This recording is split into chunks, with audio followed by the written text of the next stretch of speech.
मध्य प्रदेश की अयोध्या कहा जाने वाला एक मंदिर, जिस मंदिर पर लगातार मुगलों ने आक्रमण किया, जो मंदिर जिसके बारे में कहा गया कि इसी मंदिर की तर्ज पर भारत का नया संसद भवन बना है। अब एक बार फिर मध्य प्रदेश के विदिशा जिले में स्थित विजय मंदिर चर्चाओं में आया है। इस मंदिर के बारे में कहा जाता है कि इस मंदिर पर 1682 में औरंगजेब ने तोपों से आक्रमण किया था, जिसके बाद यह मंदिर ध्वस्त हो गया था। इस मंदिर को ध्वस्त करके मुगल औरंगजेब के द्वारा प्रयास किया गया था कि कैसे भारत की संस्कृति की जान कहे जाने वाले सारे मंदिरों को तोड़ दिया जाए, खास तौर पर इस विजय मंदिर को, जो मंदिर इतना भव्य बताया जाता था कि कई किलोमीटर दूर से इस मंदिर के शिखर दिखते थे। औरंगजेब के द्वारा जब इस मंदिर को निस्तनाबूद करवा दिया तो यह मंदिर कई सदियों तक मलबे में दबा रहा और फिर उसके कई सालों बाद वर्ष 1992 में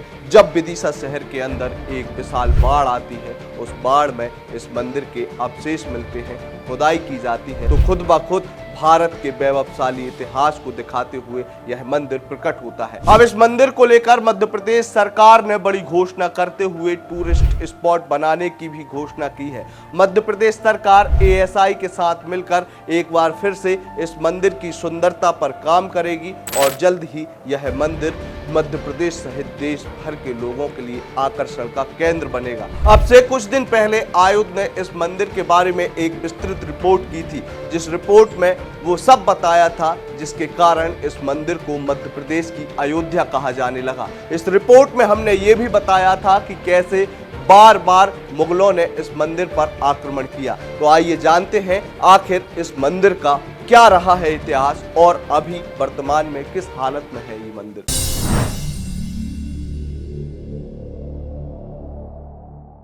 मध्य प्रदेश की राजधानी से कुछ ही दूर विदिशा जिला स्थित है।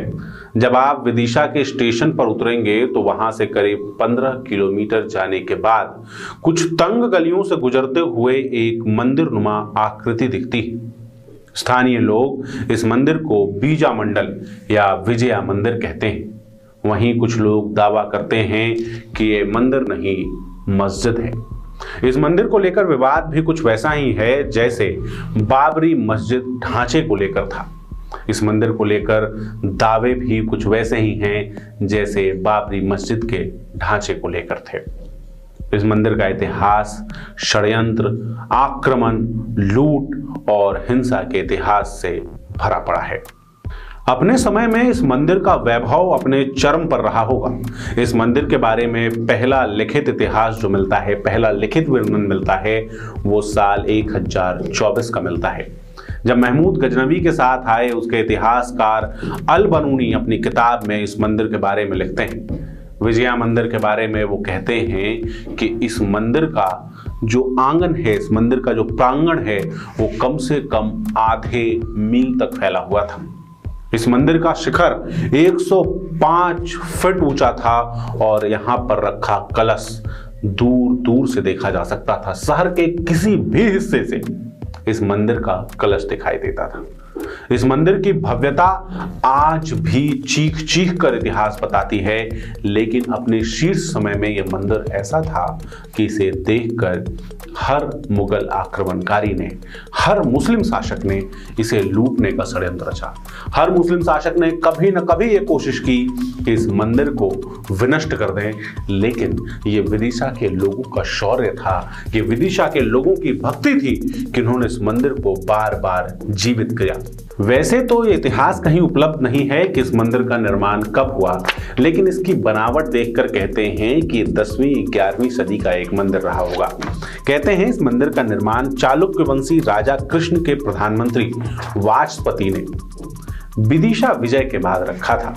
यहाँ पर विजया माता का मंदिर था, जिन्हें विजय की देवी माना जाता है।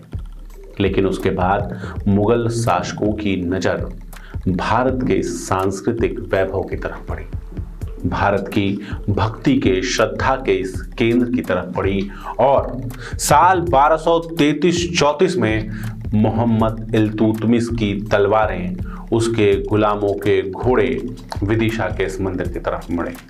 इल्तुतमिश की सेना विदिशा पहुंची और उन्होंने विजय मंडल मंदिर में तोड़फोड़ की।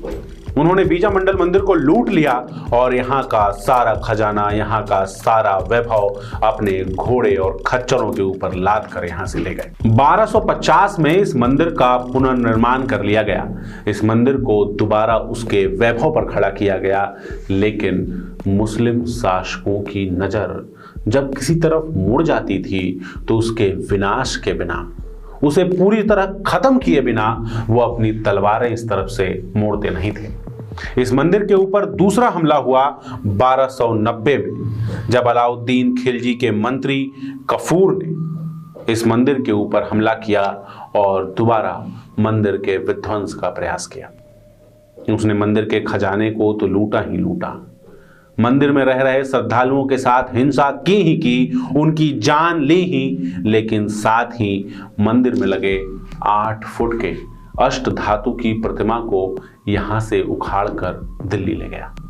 दिल्ली इसलिए नहीं क्योंकि उसे मंदिर के वैभव से प्रेम था, दिल्ली इसलिए नहीं क्योंकि इस मूर्ति को कहीं सजा कर रखना चाहता था, बल्कि दिल्ली इसलिए क्योंकि वो हिंदुओं की श्रद्धा के केंद्र को अपमानित करना चाहता था। कफूर ने दिल्ली के एक मस्जिद, दिल्ली की बदायूं मस्जिद की सीढ़ियों पर इस प्रतिमा को चुनवा दिया ताकि वहां से जाने वाले सच्चे मुसलमान अपने पैरों तले श्रद्धा के केंद्र को रौंदते रहें। दोबारा वही प्रक्रिया हुई, फिर से मंदिर का पुनर्निर्माण हुआ, लेकिन 1459-60 में महमूद खिलजी ने विजय मंदिर के ऊपर दोबारा आक्रमण किया। 1532 में गुजरात के बहादुर शाह और 1682 में औरंगजेब की फौजें विदिशा के सांस्कृतिक गौरव की तरफ मुड़ी। औरंगजेब इस मंदिर को पूरी तरह तबाह कर देना चाहता था। औरंगजेब ने तोपें इस मंदिर के आसपास लगवाई, तोपों के मुंह मंदिर की तरफ मोड़े गए और एक के बाद एक सैकड़ों गोले इस विशाल मंदिर पर दागे गए। मंदिर को पूरी तरीके से तबाह करने की कोशिश की गई। जो अष्टकोणीय मंदिर था उसे चतुर्थकोणीय बना दिया गया, उसके ऊपर दीवार खड़ी की गई और मंदिर को मस्जिद बना दिया। मंदिर के जो टुकड़े हुए उन्हीं से उसके आसपास 2 मीनारें खड़ी की गईं और यहां पर नमाज पढ़ने का सिलसिला शुरू हो गया। उसके बाद इस सांस्कृतिक वैभव को, इस सांस्कृतिक धरोहर को भुला दिया गया। इसके पीछे के इतिहास, इसके पीछे के शौर्य के बारे में बात करने वाले भी खत्म हो गए। लेकिन कहते हैं कि जब ईश्वर की इच्छा होती है तो उसे कोई रोक नहीं सकता।